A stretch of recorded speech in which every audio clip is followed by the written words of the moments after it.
Bienvenidos amigos televidentes a Pensamiento Crítico. El día de hoy tendremos en el primer bloque al asambleísta Juan Carlos Cassinelli. Recordemos que él es presidente de la comisión que está revisando el tema de las enmiendas constitucionales. Y en el segundo bloque tendremos a Héctor Rodríguez de la Universidad Yayay, con quien vamos a conversar cómo desde la visión de la tecnología, del desarrollo tecnológico en el Ecuador, se puede alcanzar un verdadero crecimiento del país y desarrollo empresarial a efectos de poder ir restando esa dependencia que tenemos del petróleo poco a poco. Bueno, eso lo vamos a conversar en Pensamiento Crítico. Mientras tanto, me voy a ir a los estudios de la ciudad de Guayaquil, donde está ya Juan Carlos Cassinelli.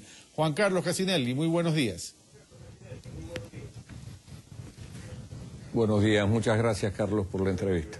Bueno, Juan Carlos Cassinelli, 16 enmiendas o propuestas de enmiendas constitucionales están en este momento analizando al interior de la Asamblea Nacional en la comisión que Juan Carlos Cassinelli dirige. En semana pasada, el presidente de la comisión que está manejando esto, es decir, Juan Carlos Cassinelli, ha mencionado que no se cierra a que exista algún tipo de modificación en las propuestas originales. ¿Cuál podrían ser estas modificaciones, Juan Carlos? Sí, no la semana pasada, Carlos. Desde el primer momento en que la comisión fue designada y tuvimos una primera rueda de prensa, manifestamos precisamente aquello, que la comisión primero va a propiciar el debate, segundo va a llamar obviamente para ese debate a todos los actores que estén a favor o en contra de una de varias de las propuestas de enmienda. Y obviamente, ¿para qué el debate?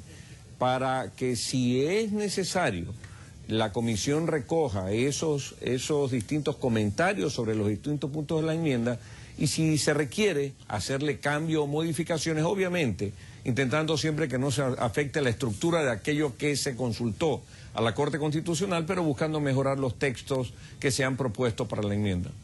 Si se requiere es hablar en condicional, es decir, ¿se puede dar paso o no se puede dar paso? Hay dos temas que son claves y son muy sensibles dentro del tratamiento de enmiendas constitucionales o de las propuestas de enmiendas constitucionales. El uno tiene que ver con la reelección sin límite de tiempo para todas las dignidades de elección popular.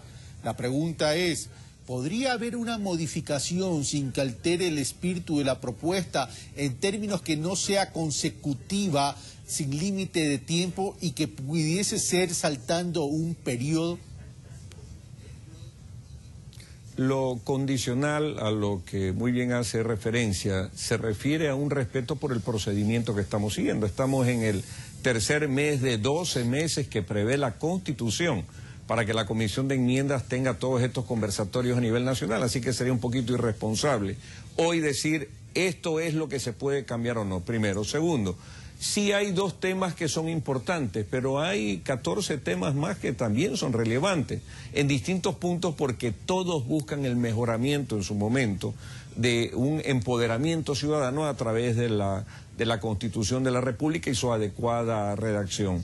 Sobre el tema de la reelección, pues yo le llamo el tema de la postulación, para darle un matiz distinto y para que vea que dentro del diálogo se empieza a construir un discurso mucho más importante, que pueda ser pasando un periodo, que pueda ser indefinida. Hoy hay una propuesta presentada.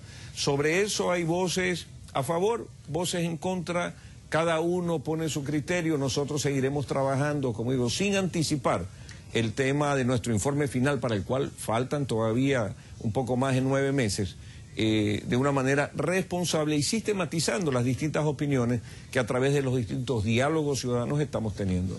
El tema pasa por lo siguiente, es decir, sí, faltan 9 meses y no se puede uno adelantar cuál va a ser la decisión de la Asamblea Nacional, y ni siquiera de la Comisión, porque esto tendrá que luego pasar al Pleno. Pero el tema es el siguiente, sí, debate hay, pero el debate va a ser mediante con organizaciones que de pronto no pueden representar tampoco a todo el pueblo ecuatoriano porque esto no está yendo a consulta. El tema es cómo recoger entonces esa sensibilidad del pueblo ecuatoriano en su mayoría, más allá de quienes estén yendo y presentando su argumentación.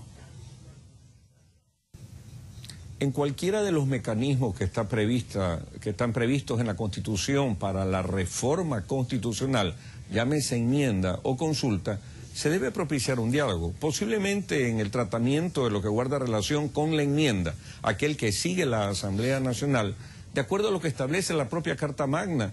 El procedimiento de discusión ciudadana es mucho más amplio. Fíjese usted, Carlos, en el tema de la consulta usted finalmente concurre a las urnas y vota por algo. En el tema de la enmienda hay una discusión de 12 meses donde se puede construir una propuesta que, resuelta por la Asamblea, deriva en una consecuencia en el texto constitucional. En el asunto de la elección o postulación, obviamente deriva en un derecho adicional que tiene el pueblo ecuatoriano sobre el que también se pronuncia. Y se pronuncia en las urnas cada vez que tiene que elegir algún mandatario, llámese presidentes, alcaldes, prefectos o presidentes de juntas parroquiales. Por lo tanto, ambos mecanismos que son constitucionales, que son legítimos, pueden ser aplicados. En este caso, el procedimiento que se está siguiendo es el que dictaminó la Corte Constitucional como perfectamente válido, y a través de una institución que representa a los ecuatorianos como es la Asamblea Nacional. Ahora, para terminar el primer punto que tiene que ver, yo le llamaba la propuesta de reelección, Juan Carlos Cassinelli me dice postulación, el tema es postulación para una reelección, termina siendo un juego de palabras. El tema es, 9 meses faltan, han pasado 3, en esos 3 meses han existido argumentos sólidos, argumentos al amparo de respetar el espíritu de la propuesta de enmienda, de que esto pueda ser saltando un periodo. ¿Cuál es el pensamiento al interior del bloque oficial, que en algún momento también tenía sus discrepancias alrededor de este tema? Cuidado, Carlos, no hay un juego de palabras, solo para aclarar esto, entre postulación y reelección. La posibilidad de candidatizarse es lo que se llama la posibilidad de postularse a un cargo de elección popular, y el pueblo ecuatoriano es el que decide en las urnas si ratifica esa posibilidad con un voto afirmativo o negativo en su momento.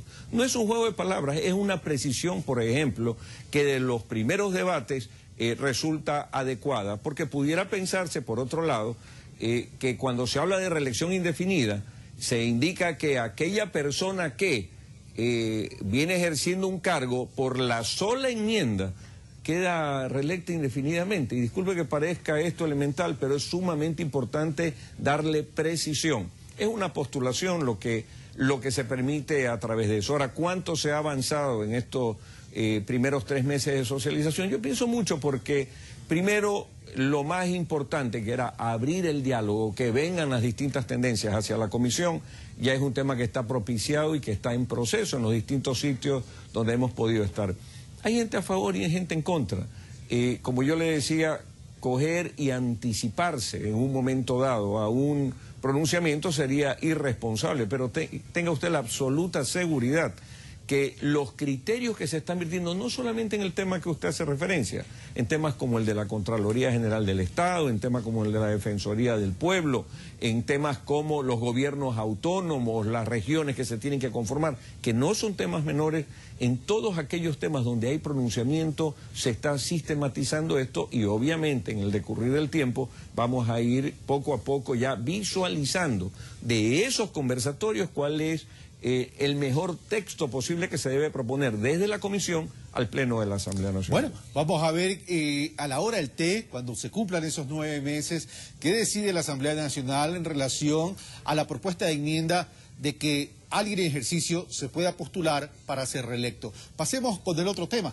El otro tema que está dentro de las líneas sensibles, que tiene que ver con la propuesta de enmienda, casualmente, como bien lo ha dicho usted, Juan Carlos Cassinelli, es el tema de los gobiernos autónomos descentralizados en cuanto a la posibilidad de convocar una consulta popular tan solo en aquello que se refiera a materia de su competencia. ¿Eso no sería limitar la libertad de pensamiento y de expresión en una sociedad democrática? La sociedad democrática está garantizada plenamente por la Constitución. Si usted mañana quiere convocar a una consulta popular por un tema general, Obviamente están los mecanismos previstos en la Constitución. Lo que busca precautelar la enmienda en esta parte es que gobiernos autónomos no empiecen en un momento dado a consultar cosas, por ejemplo, que tienen que ver con otros gobiernos autónomos, como si se tratara que el municipio del Cantón Durán quisiera elevar a consulta si es pertinente o no la construcción del metro de la ciudad de Quito. Eso es para darle un ejemplo. Entonces, lo que busca la enmienda constitucional es precisamente darle más exactitud a la norma y decir, los gobiernos autónomos pueden consultar sobre todo aquello que guarde relación con el ejercicio de su jurisdicción, con el ejercicio de sus facultades, lo cual en principio suena absolutamente lógico. No es una restricción de derechos, es una precisión en mi criterio del contenido de la norma. Pero dentro de esa precisión del contenido de la norma, y que la recojo y la acepto, podría también darse el caso de que cuando el Ecuador, de acuerdo a la misma norma constitucional, de acuerdo a la misma Carta Magna que establece las regionalizaciones del país, estaríamos hablando de competencias mucho más amplias en términos de territorio. Me parece que hace referencia a la regionalización. Sobre eso también la enmienda tiene un punto en particular. Cuando se aprobó la Constitución de Montecristi, precisamente se estableció que el Ecuador se podía dividir y se tenía que dividir en un plazo de hasta 8 años en distintas regiones para optimizar los recursos interregionales entre provincias. Inclusive se habla de la elección de un gobernador que es designado a través de un proceso electoral para esa región. ¿Cuál es el problema? El problema es que todavía hay muchos temas de límites que no se pueden resolver, que están en proceso, pero hasta que se resuelvan de acuerdo a los propios plazos que se prevén para esa discusión, no se va a alcanzar a cumplir con la norma constitucional. Por eso, en lo que tiene que ver con gobiernos regionales, lo que se busca obviamente es que si no se va a alcanzar con el tiempo, la norma quede abierta para que una vez que se estén las condiciones dadas, se pueda impulsar lo que es la regionalización que está en la Constitución y que además está en el Código Orgánico Territorial.